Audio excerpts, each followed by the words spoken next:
আসামলৈ চেনেলটোলৈ আপোনালোক সকলোকে স্বাগতম জনাইছো।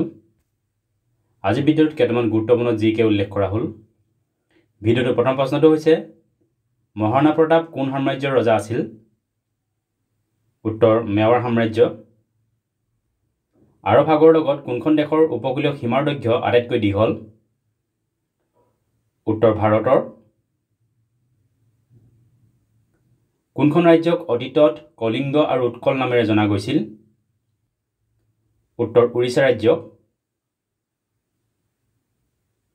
ভাৰতত আটাইতকৈ কোনটো ভাষা বেছিকৈ কোৱা হয়? উত্তৰ হিন্দী ভাষা।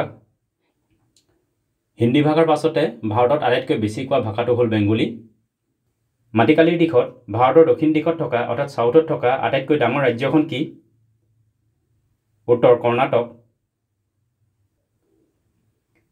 প্ৰথম অসমীয়া চলচ্চিত্ৰ জয়মতীত গদাধৰ চৰিত্ৰত কোনে অভিনয় কৰিছিল?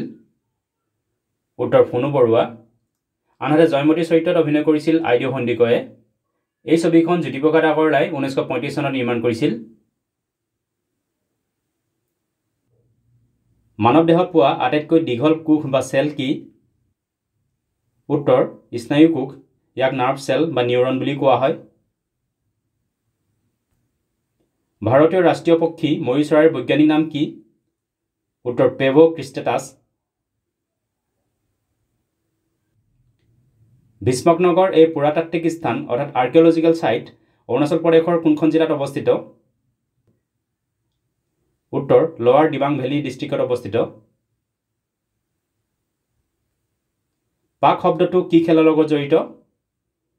উত্তৰ আইচ হকী। ধোঁৱা আৰু কুঁৱলী মিশ্ৰণক কি বুলি কোৱা হয়?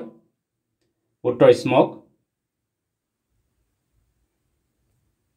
জিম কৰবেট ৰাষ্ট্ৰীয় উদ্যানৰ পুৰণি নাম কি আছিল?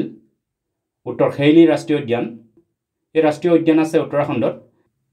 জিম কৰবেট ৰাষ্ট্ৰীয় উদ্যানে হৈছে ভাৰতৰ প্ৰথমখন ৰাষ্ট্ৰীয় উদ্যান। এইকেইটা আছিল কেইটামান গুৰুত্বপূৰ্ণ সাধাৰণ জ্ঞানৰ প্ৰশ্নৰ উত্তৰ। ভিডিঅ'টো চোৱাৰ বাবে ধন্যবাদ। যদি ভিডিঅ'টো ভাল লাগিলে লাইক কৰিবলৈ লগতে চেনেলটো ছাবস্ক্ৰাইব কৰিবলৈ অনুৰোধ জনালোঁ। ধন্যবাদ।